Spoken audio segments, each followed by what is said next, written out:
Welcome back.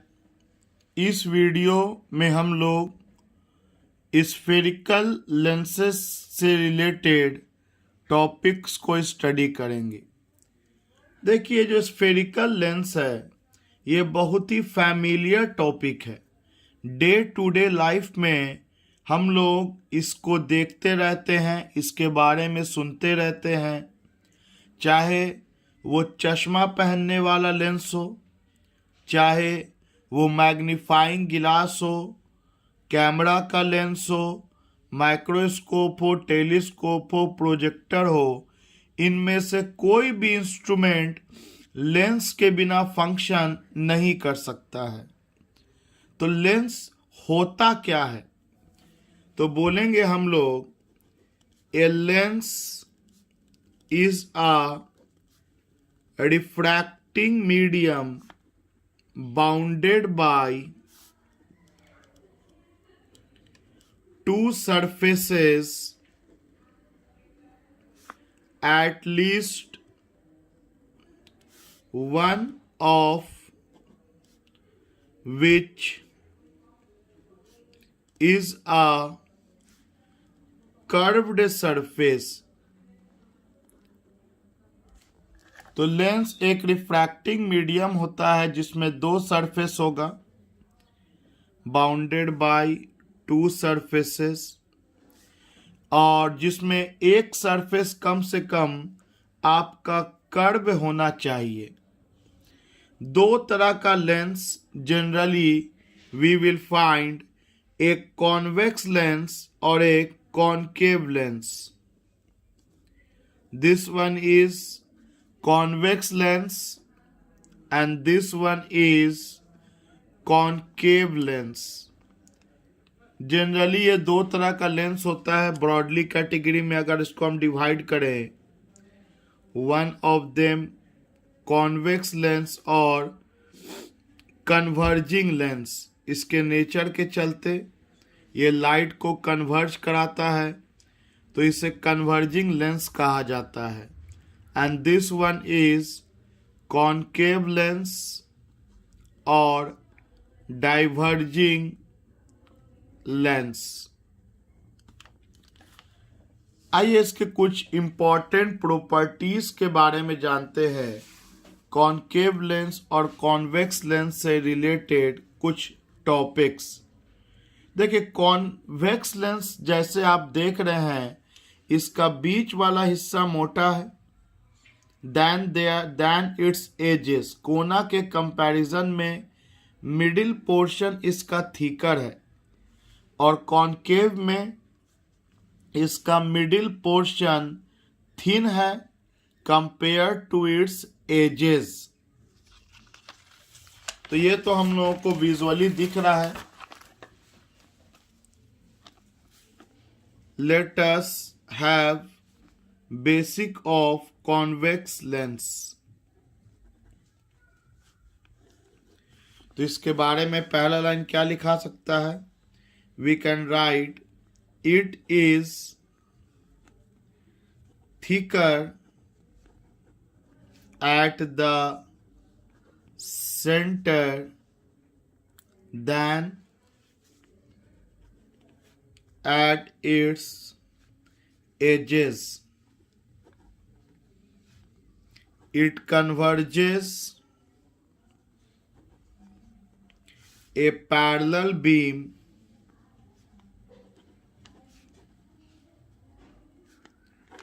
of light on refraction through it।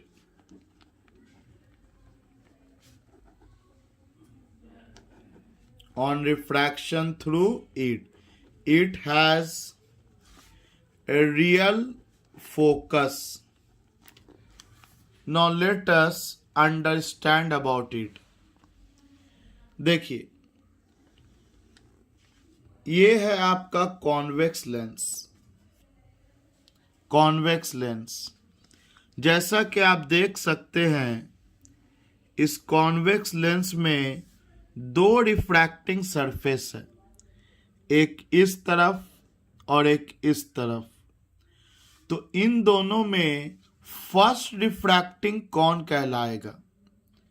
तो कोई बोल दिया कि इस तरफ, और सेकंड ये वाला, और कोई बोल दिया इस तरफ और सेकंड ये वाला। दोनों ही सही है, डिपेंड करता है ऑब्जेक्ट किधर रखा गया।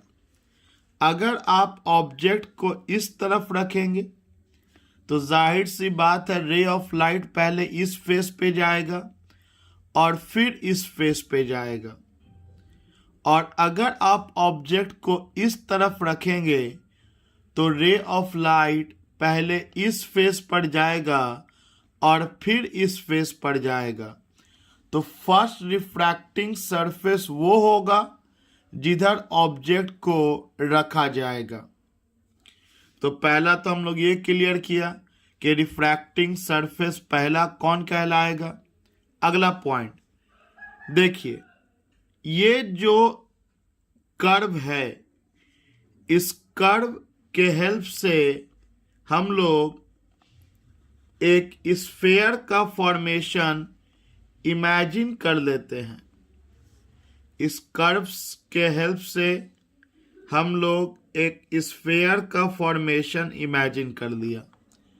मतलब ये जो रिफ्रैक्टिंग फेस है, it is part of a sphere as you can clearly see here. और ये जो सेकेंड रिफ्रैक्टिंग फेस है, इसको सेकेंड इसलिए बोल रहा हूं क्योंकि चलो मैं ऑब्जेक्ट को इधर एज्यूम कर देता हूं कि ऑब्जेक्ट इधर रखा हुआ है। तो ये फर्स्ट रिफ्रैक्टिंग सरफेस और ये सेकेंड रिफ्रैक्टिंग सरफेस। तो सेकेंड फेस का भी अगर हम लोग इसको स्फीयर बनाएंगे तो ये सेकेंड फेस हो गया। आप देख सकते हैं कि दो स्फीयर बन गया, एक इस सरफेस के लिए स्फीयर बन गया और एक इस सरफेस के लिए स्फीयर बन गया। और क्योंकि ऑब्जेक्ट इस तरफ रख रहा हूं मैं, तो ये वाला फेस फर्स्ट रिफ्रैक्टिंग सरफेस बनेगा and this face will be second refracting surface बनेगा। अब इस फर्स्ट रिफ्रैक्टिंग सरफेस का जो रेडियस होगा, क्लियरली यू कैन सी इस फर्स्ट रिफ्रैक्टिंग सरफेस का रेडियस इस तरफ होगा, ऑब्जेक्ट के अदर साइड होगा। तो इसका रेडियस R1 ले लिया गया और ये सेकेंड रिफ्रैक्टिंग सरफेस का रेडियस ऑब्जेक्ट की तरफ ही होगा, तो इसको R2 ले लिया गया। तो बहुत लोग इसको रट्टा मारते हैं कि R1 किधर होगा, R2 किधर होगा। बहुत सिंपल सा बात है कि आपको जो लेंस मिले आप उसको इमेजिन कर लो, गोल गोल बना लो स्फीयर उससे, और देख लो कि फर्स्ट रिफ्रैक्टिंग सरफेस का गोल किधर हो रहा है, तो राइट साइड हो रहा है, तो इसका रेडियस राइट साइड हो गया। और सेकेंड सरफेस का रेडियस ऑब्जेक्ट के तरफ हो रहा है, तो ये लेफ्ट साइड हो गया। अब क्या, अब एक टर्म होता है new Cartesian sign convention. As I said, there is a term new Cartesian sign convention. कुछ रूल्स बनाया गया है ऑप्टिक्स से रिलेटेड प्रॉब्लम्स को बनाने के लिए। वो ये है कि जिधर ऑब्जेक्ट होगा उधर साइड आपको निगेटिव लेना है और उसके अपोजिट साइड आपको पॉजिटिव लेना है। एक्चुअली रूल तो ये है कि रे के डायरेक्शन में, तो रे तो इधर जाएगा, तो रे के डायरेक्शन में आपको पॉजिटिव लेना है एंड रे के अपोजिट डायरेक्शन में आपको निगेटिव लेना है। तो क्लियरली यू कैन सिंपली से कि जिधर ऑब्जेक्ट होगा वो आप निगेटिव ले लो और ऑब्जेक्ट के अपोजिट साइड में पॉजिटिव ले लो। तो ये तो हुआ न्यू कार्टेशियन साइन कन्वेंशन का पहला रूल, जिसके अनुसार मुझे ये समझ आ गया कि R1 इसका पॉजिटिव लिया जाएगा एंड R2 इसका निगेटिव लिया जाएगा। पहला इंपॉर्टेंट बात जिसके बिना आगे का कोई डिराइवेशन नहीं चलेगा कि कॉन्वेक्स लेंस में आपका R1 पॉजिटिव होगा, क्यों होगा, और R1 इधर ही क्यों होगा।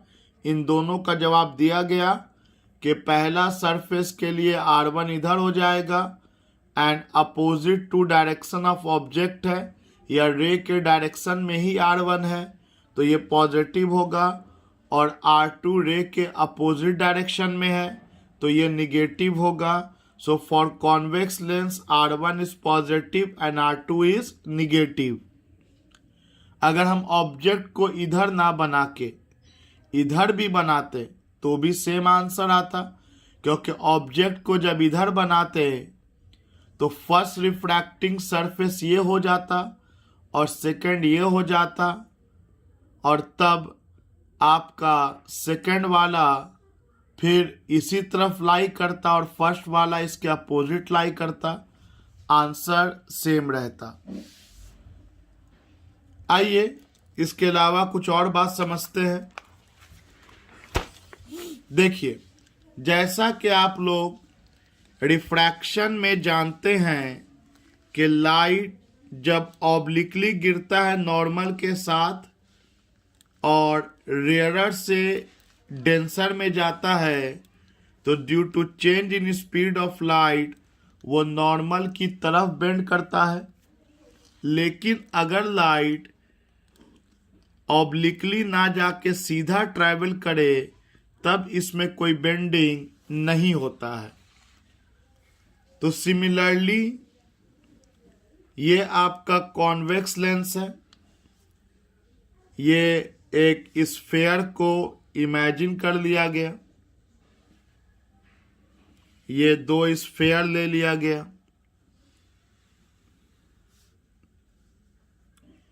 अब आप सोच सकते हैं कि एक का सेंटर ये और दूसरे का सेंटर ये, जो लाइन सेंटर टू सेंटर को मिलाता है that is called principal axis. तो ये आपका प्रिंसिपल एक्सिस हो गया। दूसरी बात, ये C1 नाम पड़ेगा इधर का कि इधर का C2 नाम पड़ेगा, तो वो डिपेंड करता है कि ऑब्जेक्ट को किधर रखा गया है। अगर मैं ऑब्जेक्ट को इस तरफ रख दूं तो ये पहला रिफ्रैक्टिंग सरफेस हो जाएगा, ये दूसरा रिफ्रैक्टिंग सरफेस हो जाएगा। तो पहला रिफ्रैक्टिंग सरफेस का सेंटर इस तरफ आ गया एंड दूसरा रिफ्रैक्टिंग सरफेस का सेंटर इस तरफ आ जाएगा। ये इसका रेडियस ऑफ कर्वेचर R1 हो जाएगा, ये इसका रेडियस ऑफ कर्वेचर R2 हो जाएगा। और अगर रे ऑफ लाइट, सोचो रे ऑफ लाइट अगर इसी लाइन पर जाए तो जो इसी लाइन पर रे ऑफ लाइट जाएगा तो वो तो सरफेस के परपेंडिकुलर हो जाएगा। जैसा कि आप लोग जानते हैं कि जब परपेंडिकुलर हो जाएगा सरफेस के तो कोई रिफ्रैक्शन नहीं होगा, क्योंकि परपेंडिकुलर वही होता है जो अलोंग द रेडियस होता है। तो एक प्रॉपर्टी हम लोगों ने समझा कि रे जब अलोंग द रेडियस जाएगा तो ये सरफेस के परपेंडिकुलर रहेगा और इसमें कोई डिविएशन नहीं होगा। रे ऑफ लाइट सीधा निकल जाएगा। कुछ और प्रॉपर्टी है इसमें। अब हम लोग स्फीयर नहीं बनाते, वो आप इमेजिन करके रखो। आप तो सीख चुके हो, दो बार बता दिया कि C1 C2 के बारे में कैसे सोचना है। हम लोग जो रेडियस लेते हैं वो एकदम साइड से नहीं लेते हैं, जैसा कि आप यहाँ देख रहे हैं। ये बहुत थिन लेंस होता है और थिन लेंस होने के कारण हम लोग ऑन एन एवरेज बीच के एक लाइन से हम लोग रेडियस को नापते हैं। सेंट्रल लाइन से हम लोग रेडियस को नापते हैं, जिसमें ये वाला हिस्सा ऑप्टिकल सेंटर कहलाता है। This we called optical centre. और यहाँ से जब कोई लाइट अगर क्रॉस करता है तो वो ऑलमोस्ट अनडिविएटेड निकल जाता है। एक्चुअली में लैटरल शिफ्ट होता है, लेकिन चलिए उसका कोई काम नहीं है, थिन लेंस का ही स्टडी कर रहे हैं। तो ऑप्टिकल सेंटर से जो भी लाइट पास करेगा वो अनडिविएटेड निकल जाएगा। तो ये रूल नंबर 1, अनडिविएटेड निकल जाएगा। और अगर कोई लाइट इस प्रिंसिपल एक्सिस के पैरेलल जाएगा तो वो फोकस पर कट करेगा। अगर कोई लाइट इस प्रिंसिपल एक्सिस के पैरेलल जाएगा तो वो सारा लाइट एक सिंगल पॉइंट पे कट करेगा, जिसे हम लोग फोकस के नाम से जानते हैं। और क्योंकि एक्चुअली में कट कर रहा है तो इसे रियल फोकस कहा जाएगा। This will be called as real focus. तो ये रूल नंबर 2 हो गया। ये सारा रूल आप लोग 10th में पढ़े हैं। बस अगर किसी का कमज़ोर रह गया था 10th में तो मैं 0 से कहानी को स्टार्ट किया हूँ। रूल नंबर 3 ये है, इसी का जस्ट उल्टा कर दीजिए कि रे अगर फोकस से आएगा तो फिर वो लेंस से पास करने के बाद पैरेलल हो जाएगा। अगर रे फोकस से ही आएगा तो लेंस को पास करने के बाद कॉन्वेक्स लेंस को पैरेलल हो जाएगा। तो ये है रूल नंबर 3। तो अब तक हम लोग 2 इम्पॉर्टेंट बात सीखा। C1 किधर होगा, C2 किधर होगा, R1 और R2 किधर होगा, और कौन सा रेडियस ऑफ कर्वेचर पॉजिटिव होगा एंड कौन सा रेडियस ऑफ कर्वेचर निगेटिव होगा फॉर कॉन्वेक्स लेंस। दूसरा बात, हम लोग 3 नियम कानून सीखा कि ऑप्टिकल सेंटर से लाइट जाएगा तो अनडिविएटेड निकल जाएगा, parallel to the principal axis होगा तो फोकस से पास करेगा, या अगर फोकस से लाइट पास कर रहा है तो parallel to the principal axis हो जाएगा। अगर अब हम लोग सिमिलर कहानी कॉनकेव लेंस के लिए बनाएं तो कॉनकेव लेंस में आप जानते हैं कि बीच वाला हिस्सा थिनर होता है दैन द एजेस। तो इसके बारे में हम लोग लिख सकते हैं, it is thinner eight the centre than at edges. It diverges parallel beam of light on refraction through it.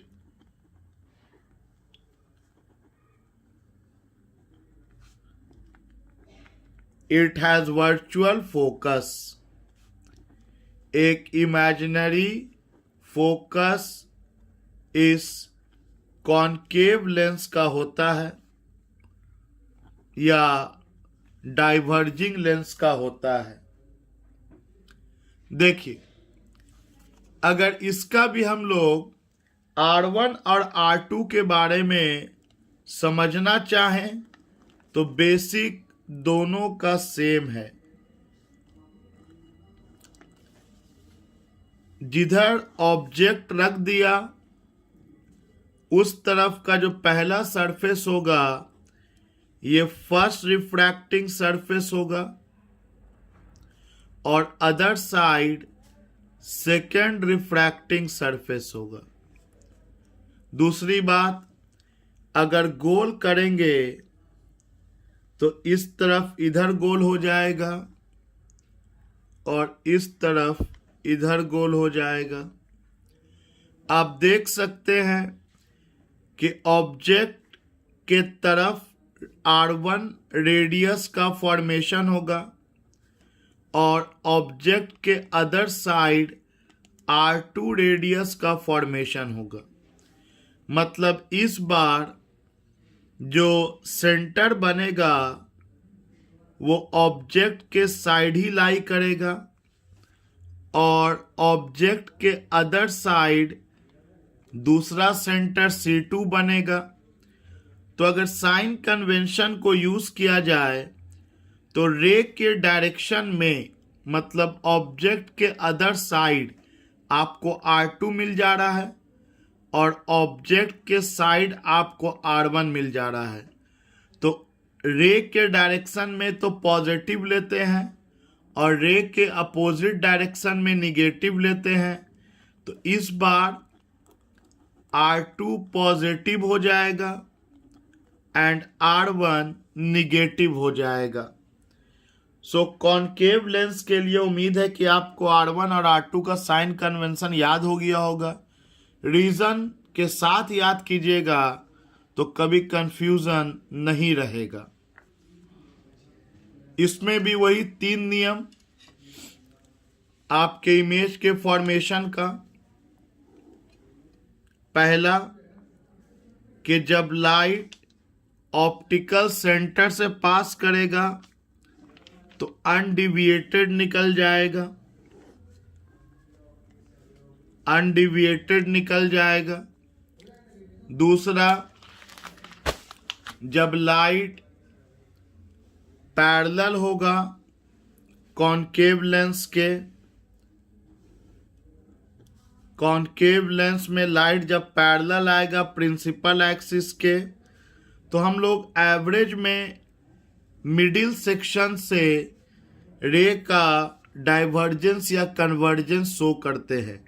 आगे जब डिटेल में पढ़ेंगे तो पहला रिफ्रैक्शन यहाँ दिखाएंगे, फिर सेकेंड रिफ्रैक्शन यहाँ समझाएंगे, वो आगे आएगा।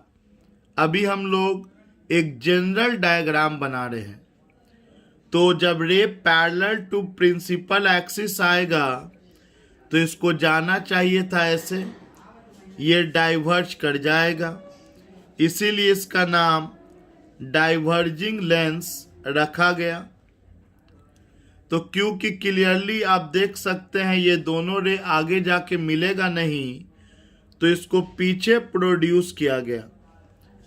तो जहां पीछे प्रोड्यूस किया गया तो एक जगह पर कट करेगा और इसे हम लोग फोकस कहते हैं। और इस बार सचमुच का तो नहीं कट किया, तो it is called virtual focus.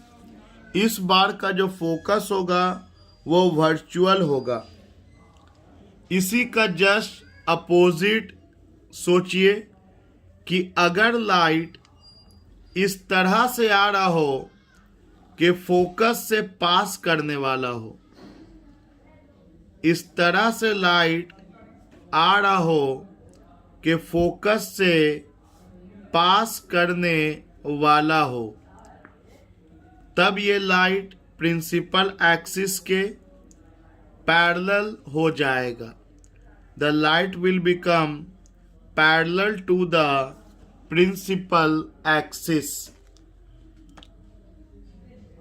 तो 3 रूल कॉन्वेक्स लेंस का, 3 रूल कॉनकेव लेंस का, दोनों के R1 R2 का साइन कन्वेंशन हम लोगों ने देखा। तो अब तक जो मैंने बताया वो आप सब कुछ 10th क्लास में ऑलरेडी स्टडी करके आए हैं।